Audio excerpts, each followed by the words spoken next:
Hey guys, welcome back to my channel. तो आज के इस वीडियो में मैं आपको एक्सप्लेन करने वाली हूँ 2026 में आई मूवी राव बहादुर। तो चलिए विदाउट वेस्टिंग टाइम मूवी का एक्सप्लेनेशन स्टार्ट करते हैं।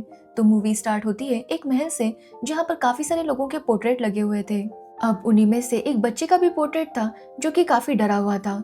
तभी हम देखते हैं कि वो बच्चा उस पोर्ट्रेट से निकलकर भागने लगता है कि तभी महल की कुछ शक्तियां उस बच्चे को पकड़ लेती है और वापस उस पोर्ट्रेट में भेज देती है। बट तभी हमें पता चलता है कि ये सब कुछ राव बहादुर के सपने में हुआ था और इस सपने को देखकर वो बहुत ज्यादा डर गया था। तभी वहां पर उसे खाना देने के लिए उसकी पुरानी मेड अचम्मा आती है, जो कि राव बहादुर को इतना डरा हुआ देखकर डॉक्टर को कॉल करने जाती है। अब यहाँ पर हमें पता चलता है कि राव बहादुर के डॉक्टर का नाम है डॉक्टर आचारी, और वो बस राव बहादुर के डॉक्टर नहीं बल्कि उसके काफी अच्छे दोस्त हैं। अब राव बहादुर अपने डॉक्टर से कहता है कि वो जल्दी से आ जाए, जो सुनने के बाद डॉक्टर आचार्य भी राव बहादुर के घर जाने लगता है। यहाँ पर हमें पता चलता है कि राव बहादुर को कैंसर है, साथ ही उसे शराब की भी बहुत ज्यादा आदत थी, जिसकी वजह से उसकी लिवर खराब हो गई थी। उसने कई बार अपना इलाज भी करवाया था बट कुछ भी वर्क नहीं हो रहा था। कभी राव बहादुर की तबीयत बहुत ज्यादा खराब हो जाती तो वो कभी एकदम ठीक हो जाता, जिसकी वजह से डॉक्टर आचार्य भी समझ नहीं पा रहे थे कि आखिर राव बहादुर के साथ क्या हो रहा है। जिसके बाद वो राव बहादुर के महल पहुंचते हैं, जहाँ पर वो देखते हैं कि राव बहादुर अकेले ही किसी से बात कर रहा था, जो देखकर आचार्य काफी हैरान था। वो राव बहादुर के पास जाता है तो राव बहादुर काफी अजीब सा बिहेव कर रहा था। कभी वो चिल्लाता तो कभी वो शांत हो जाता। ऐसा लग रहा था कि वो काफी ज्यादा मेंटली डिस्टर्ब था। ये देखकर डॉक्टर आचार्य उससे पूछता है कि आखिर उसने उसे इतनी जल्दी में यहाँ पर क्यों बुलाया।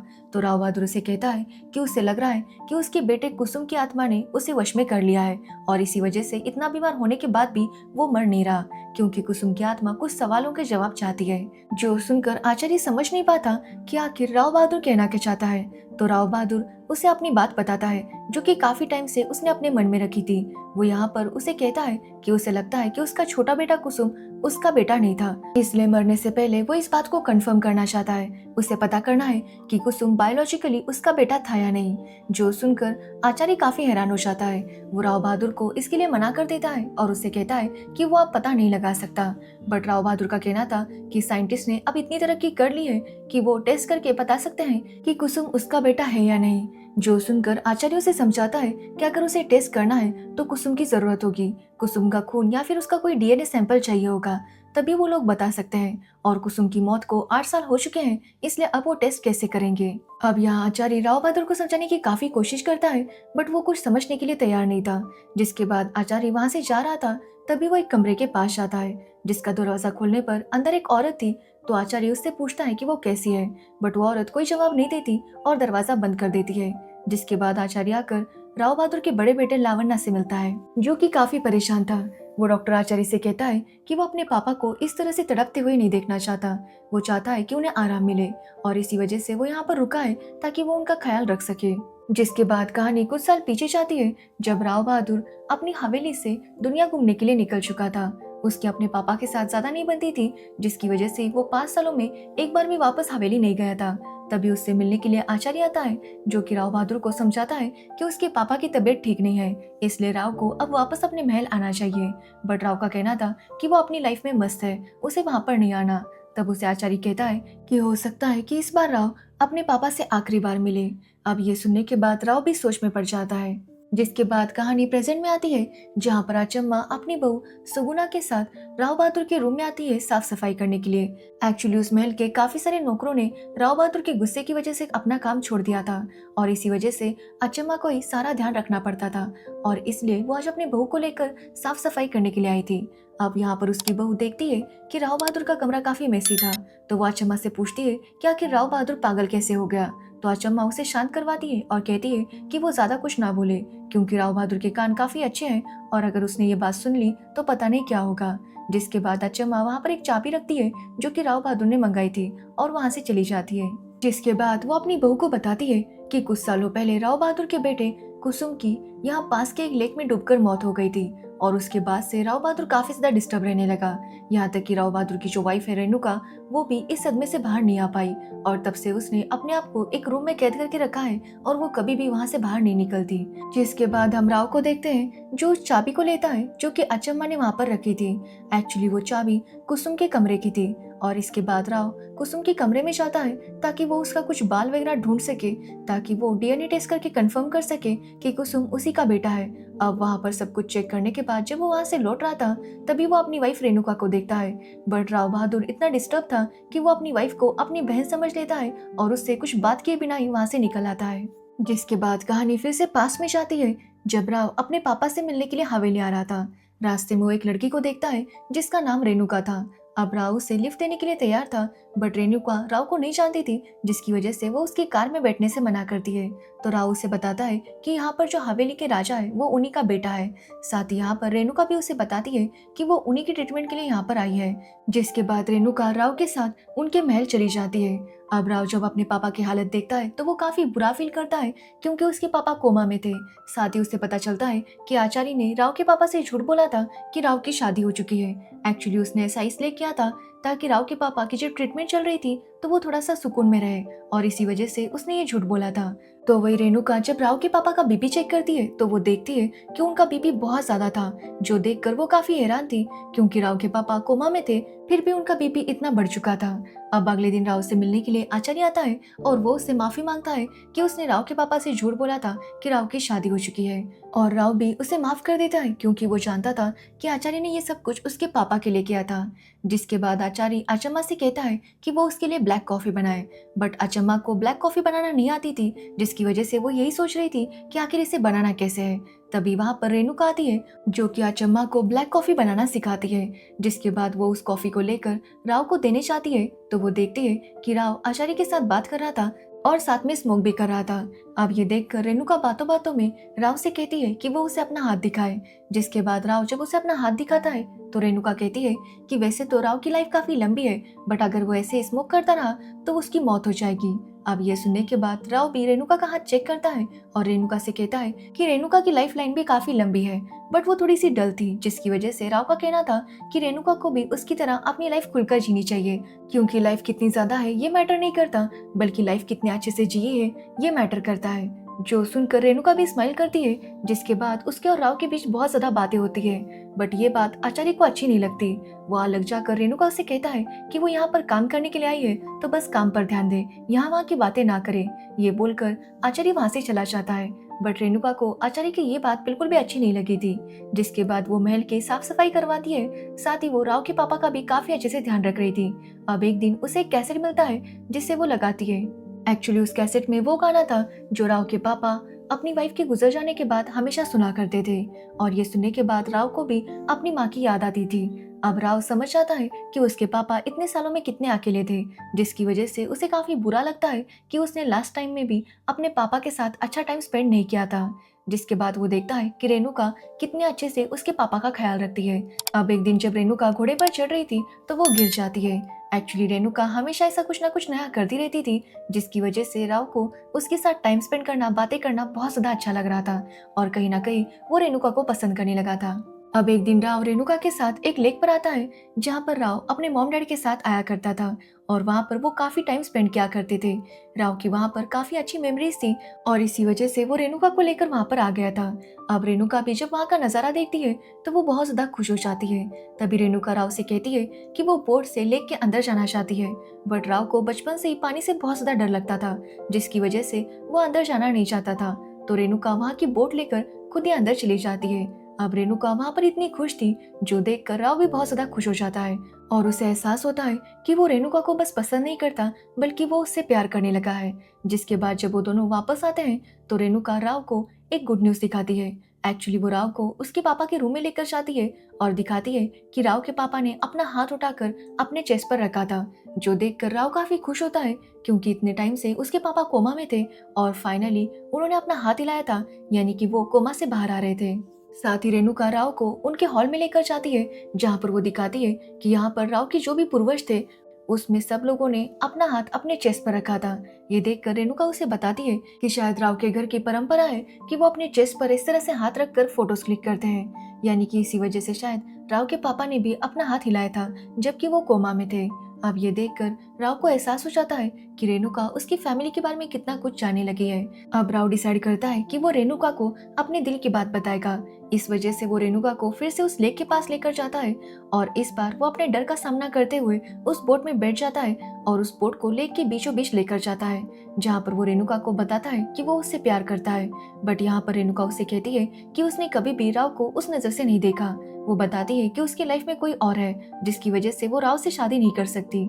अब ये सुनने के बाद राव का दिल पूरी तरह से टूट गया था कि तभी वहाँ पर काफी बारिश होने लगती है, जिसकी वजह से राव का जो पानी को लेकर डर था वो और ज्यादा बढ़ने लगता है और उसकी तबीयत खराब होने लगती है। तब रेणुका उसे संभालती है और वापस लेकर आती है, जिसके बाद रेणुका राव के महल से चली जाती है और राव काफी अकेला हो जाता है। वो बार बार यही सोचने लगता है कि आखिर उसे रेणुका ने क्यों ठुकराया। अब राव की मेंटल कंडीशन काफी बिगड़ने लगी थी, जिसकी वजह से उसके घर में जो पोर्ट्रेट्स थे वो उनके साथ बातें करने लगा था और वो सारे पोर्ट्रेट्स राव से यही कह रहे थे कि राव को जल्दी से शादी करनी चाहिए, नहीं तो उनका वंश खत्म हो जाएगा। जिसकी वजह से राव काफी परेशान हो गया था और उसे समझ नहीं आ रहा था कि आखिर रियलिटी क्या है और क्या इमेजिनेशन है, जिसकी वजह से वो काफी परेशान हो गया था। साथ ही राव के पापा की डेथ हो चुकी थी, जिसके बाद तो राव की कंडीशन और ज्यादा खराब हो जाती है। अब वो खुद को वहाँ का राजा समझने लगता है, मतलब वैसे वो राजा था बट अब वो राजा की तरह रहने लगता है और उसे लगता है कि अब उसे महल छोड़कर नहीं जाना चाहिए, इसी महल में रहकर अपने पूर्वजों का वंश आगे बढ़ाना चाहिए। अब इसके लिए राव को जल्दी से जल्दी शादी करनी थी ताकि उसका भी बच्चा हो और उनका वंश आगे बढ़े। तो वही राव को इस गेटअप में देखकर उसकी मेड अचम्मा और बाकी नौकर भी काफी हैरान थे, क्योंकि उन्होंने राव को कभी भी इस तरह से नहीं देखा था। वो समझ नहीं पा रहे थे कि आखिर राव के साथ क्या हुआ। जिसके बाद राव तैयार होकर डॉक्टर आचार्य से मिलने जाता है। अब यहाँ पर भी वो एक पुराने राजा की तरह ही गया था और राव को इस तरह से देखकर हॉस्पिटल का सारा स्टाफ हैरान था। जिसके बाद आचार्य भी जब राव को देखता है तो वो भी काफी चौंक जाता है। जिसके बाद राव आचार्य से पूछता है कि रेणुका कहाँ है, तो आचार्य उसे बताता है कि रेणुका जॉब छोड़ के अपने गांव चली गई है। जो सुनने के बाद राव उससे कहता है कि वो उसे रेणुका का एड्रेस दे, क्योंकि वो रेणुका को वापस लेकर आना चाहता है ताकि वो उसके साथ शादी कर सके और अपना वंश आगे बढ़ा सके। अब आचार्य इसके लिए मना कर रहा था, बट यहाँ पर राव आचार्य से कहता है कि पहले आचार्य रेणुका को उसकी लाइफ में लेकर आया था, इसलिए अब आचार्य को ही वापस रेणुका को लाना होगा। अब ये सब देखने के बाद आचार्य समझ जाता है कि राव मेंटली कितना ज्यादा डिस्टर्ब हो चुका है। जिसके बाद कहानी प्रेजेंट में आती है, जहां राव ने आचार्य को मिलने के लिए बुलाया था। वो आचार्य से कहता है कि अब उसके पास वो चीज है जिससे पता लगाया जा सकता है कि कुसुम उसका बेटा था या नहीं। अब ये सुनकर आचार्य काफी हैरान था। तो यहाँ पर राव बताता है कि कुसुम उसके सपने में आया था और उसने उससे कहा कि अगर उसे पता लगाना है कि कुसुम उसका बेटा है या नहीं तो उसे सच तक जाना होगा। इसलिए राव ने अपने बेटे लावण्य से झूठ कहा कि कुसुम बार बार उनके सपने में आ रहा है और उनसे कह रहा है कि उसका अंतिम संस्कार ठीक से नहीं हुआ, रॉयल तरीके से उसकी अंतिम विधि नहीं हुई थी। अब ये सुनने के बाद लावण्य भी इमोशनल हो जाता है और राव की बात सुनकर वो अपने भाई की कब्र फिर से खोदता है। जिसके बाद फिर से जैसा उन्होंने तय किया था बिल्कुल रॉयल तरीके से वो अपने भाई का अंतिम संस्कार करने लगता है। अब इसी बात का फायदा उठाकर राव जब सबका ध्यान नहीं था तो वो वहाँ से कुसुम के कुछ नाखून बाल ये सब ले लेता है ताकि वो उसका डीएनए टेस्ट करवा सके। अब ये सुनने के बाद आचार्य काफी हैरान था कि राव ने इतना सब कुछ किया बस इस टेस्ट के लिए। वो राव को थप्पड़ मारता है कि राव को अपने बेटे की कब्र इस तरह से फिर से खोदनी नहीं चाहिए थी और उसके नेल्स बाल ये सब कुछ निकालने नहीं चाहिए थे। बट ऐसा होने के बाद राव आचार्य के ऊपर और ज्यादा भड़क जाता है। वो आचार्य से कहता है कि आखिर वो डीएनए टेस्ट करना क्यों नहीं चाहता, क्या कुसुम का असली पिता वो है। अब ये सुनने के बाद आचार्य काफी हैरान हो जाता है, क्योंकि वो राव का इतना अच्छा दोस्त था, उसके हर एक प्रॉब्लम में वो उसका साथ देता था। बट अब राव उसी पर डाउट ले रहा था, जिसकी वजह से आचार्य का दिल टूट गया था। तो वही लवन्ना ने ये सारी बातें सुन ली थी। वो समझ गया था कि आखिर उसके पापा क्या करना चाहते हैं। अब लावण्या भी इसके लिए मान जाता है, क्योंकि वो चाहता था कि एक बार अगर उसके पापा को जवाब मिल गया तो हो सकता है कि उनकी तकलीफ कम हो जाएगी, और इसी वजह से वो डीएनए टेस्ट करने के लिए मान जाता है। जिसके बाद हम राव को देखते हैं, जो इस चक्कर में काफी ज्यादा टेंशन में था और इसी वजह से वो बेहोश होकर गिर जाता है। जब आचार्य उसे चेक करता है तो वो समझ जाता है कि राव की हालत काफी खराब है और वो बस कुछ ही दिनों का मेहमान है। इसलिए वो पूरे स्टाफ से कहता है कि वो लोग अच्छे से अब राव का ध्यान रखे, जैसे कि कोई राजा का ध्यान रखा जाता है। जिसके कुछ टाइम बाद वहाँ पर एक पुलिस ऑफिसर आता है, जो कि लावना और आचार्य को बताता है कि माइकल नाम के एक बंदे ने राव के ऊपर केस किया है कि राव ने कुछ सालों पहले उसके बेटे को मारा है। एक्चुअली माइकल की वाइफ किसी काम की वजह से अपने बेटे को राव की फैमिली के पास छोड़कर गई थी और तभी राव ने उसे खत्म कर दिया। अब यहाँ पर वो माइकल के बेटे के बारे में बताता है, जो सुनकर आचार्य और लावण्य समझ जाते हैं कि वो कुसुम की बात कर रहा है। अब यहाँ पर लावण्य को भी पहले से डाउट था। उसे कभी भी फील नहीं होता था कि कुसुम उसका सगा भाई है, जिसकी वजह से वो भी ये सुनकर काफी ज्यादा हैरान था। वो बताता है कि कुसुम किसी भी उनकी फैमिली मेंबर की तरह नहीं दिखता था। उसका स्किन टोन, उसकी बातें बहुत ज्यादा अलग थी और इसी वजह से लावण्य को ऐसे ही लगता था कि कुसुम उसका सगा भाई नहीं है। साथ ही राव भी कुसुम के साथ काफी अलग बिहेव करता था। शायद उसे पहले से डाउट था कि कुसुम उसका बेटा नहीं है। जिसके बाद कहानी पास में जाती है और हम देखते हैं कि जब कुसुम का जन्म हुआ था तो वो काफी सांवला था और ये देखकर सभी लोग राव का मजाक उड़ाने लगते हैं कि शायद कुसुम राव का बेटा है ही नहीं, क्योंकि वो इतना सांवला कैसे हो सकता है। और तब से ये बात राव के मन में बैठ गई थी और इसी वजह से वो हमेशा रेणुका पर शक करने लगा था। वो कुसुम को अपना बेटा ही नहीं समझता था और इसी वजह से वो हमेशा दोनों बच्चों में काफी ज्यादा भेदभाव किया करता था। अब कुसुम भी इस बात को अच्छे से समझता था और उसे भी इसकी बात के लिए काफी बुरा लगता था। तो वे रेणुका भी जानती थी कि राव क्या कर रहा है, बट कुसुम अपने बेटे से बहुत ज्यादा प्यार किया करती थी। तभी एक दिन आचार्य राव से मिलने आता है तो राव तब भी आचार्य से यही कहता है कि उसे लगता है कि कुसुम उसका बेटा नहीं है। बट आचार्य उसे समझाता है कि वो ऐसा सोचना बंद करे, क्योंकि कुसुम के जन्म के बाद उनकी बिजनेस में काफी तरक्की हुई है, इसलिए कुसुम राव के लिए काफी लकी है, तो वो इस तरह की बातें उसके लिए ना बोले।